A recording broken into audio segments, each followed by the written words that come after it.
Finally our suffering is over, together with this universe of animations. So guys, how are you? I hope you are well. I am the Monio, the interdimensional demon, who talks the most about DC animations on YouTube, and you are on my channel. To be quite honest, I don't even know where to start, to talk about how poorly done and disappointing this ending was, in addition to the many plot holes and nonsensical things, but let's go in parts. The Anti-Monitor is trying to destroy all Earths, for reasons as yet unknown, and the heroes are basically running from him and trying to prevent the multiverse from being erased.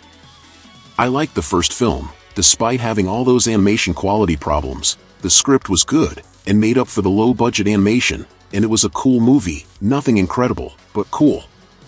The second film was horrible, practically nothing was saved, those useless fights with those shadow beings, the stupidity of the characters, the pointless things, the origin of the psycho pirate that nobody wanted to know, a complete waste of time.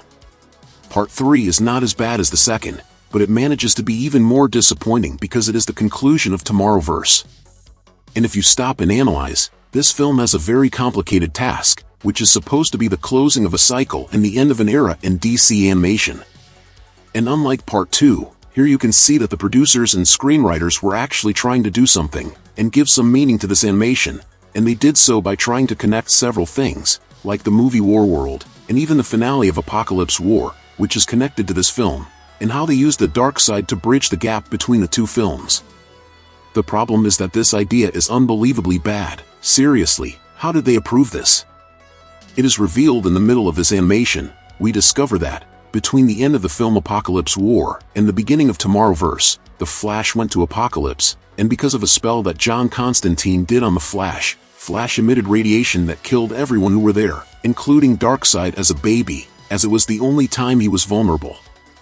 So for some reason the writers thought it would be a good idea to establish that if Darkseid didn't exist in the Tomorrowverse, it would create an anomaly that would fragment reality, because Darkseid is a fixed point in the multiverse, and it would need to exist, but as it doesn't exist, the multiverse was created, and as a result, the Anti-Monitor eventually emerged. The film itself makes a point of showing that this explanation doesn't make any sense, because in this film, we see some universes being erased from existence, and among these universes is that of the Super Friends, and that of the Justice League, or the Batman animated series. But in these universes, Darkseid exists, and literally the entire justification for everything that happens in this multiverse is that there is no Darkseid, and then they show versions of Earth, where the guy exists. But the Monio, these scenes with these well-known animation universes, are purely fan service to make fans happy, not to be taken so seriously. And I answer you that, putting fan service in the film, which creates a huge plot hole in its narrative, is at least a very bad idea. The film's logic needs to make sense with the rules it creates, and that's the basics. Logic needs to work, to execute the premise of the story, and that doesn't happen here. But to be fair, as much as I didn't like the film, I think it does have some fun moments. I think that whatever importance they try to give to Supergirl, it works, despite it not being anything deep or complex, but the moments with her are nice, even though they are few, and as this film is the conclusion, it's fun to wait, imagining how everything will end, but there's no point in creating expectations for the conclusion, and the conclusion being horrible, if at all, unless the ending of the film was cool. I swear I would have liked it, but it is an extremely problematic, disappointing ending, with many plot holes. At the end of the film, when it seems like all is lost, Batgirl simply remembers that they have a machine that can literally do anything, almost as if it were something magical that can grant wishes. This is such an absurd script convenience, that when I watched it I took a while to believe it. Seriously guys, if they had a machine that could solve everything, why didn't they use it in the first film? And the ease with which they find the machine that should be in a hidden and inaccessible dimension is simply ridiculous. The part about Wonder Woman sacrificing herself was cool, but it's another plot hole. Think with me, she's immortal, that's why she wasn't erased from existence by antimatter, which doesn't make sense, because being erased by antimatter isn't related to being immortal or not. But even if you assume she can't be erased by antimatter, why aren't there other Wonder Womans who survived? In the Super Friends universe there is also a Wonder Woman. Why was she deleted? Why was Wonder Woman from the Justice League universe deleted? Conveniently, it's just this Wonder Woman who is immortal. Aren't all the others? And speaking of the Justice League animation universe, I think this is the most meaningless of all, because besides having a Darkseid, and a Wonder Woman who was erased, This ending doesn't make sense with the story of this animation itself. We saw the future of this world. There are episodes that take place in the future, and this does not connect at all with the ending that was established in this film. But not making sense isn't even the worst part, because I think this film does a disservice to these universes that appear and are erased. The Justice League universe, for example, is one of the best things DC has ever done, and it's just disappointing to know that they had such an emotionless ending like that.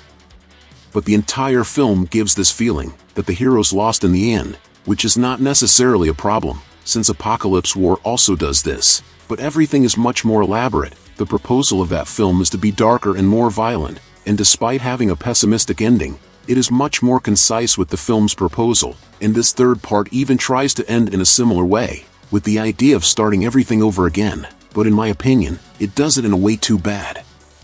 Another thing that really discourages watching these crisis films is the quality of the animation. In the review of the other two films I talked about this a lot, but it really bothers me. A lot of people didn't like this visual style when Man of Tomorrow premiered, and in fact, I don't like the very thick black lines of the characters, and it's a much simpler style compared to that of the New 52 animated universe. But in the first films, we had very good animation quality, very fluid, so it was justifiable for me to have a slightly simpler look, so that the animation of fights and action scenes would be better. But as the films went on, the budget decreased, until we reached that point, with characters that barely move, at the same time that they are drawn in a very precarious way, ranging from Helena Wayne's mask, which does not consider her eyebrows or her hair, to the Joker who is 2 meters tall.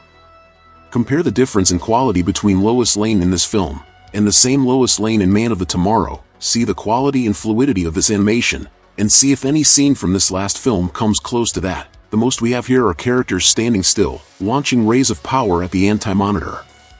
But the Monio, you said you liked Part 1, and the animation in Part 1 isn't good either.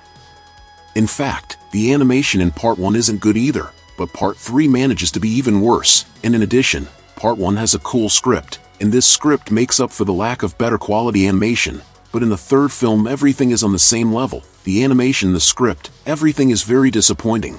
And notice that I'm not even complaining about the events and the animation being different from the comic, nor am I complaining about the Anti-Monitor having a completely generic look, and none of those iconic lines from the comics. And we could discuss these things, if all the other flaws in the film weren't screaming in our faces, flaws that are far worse.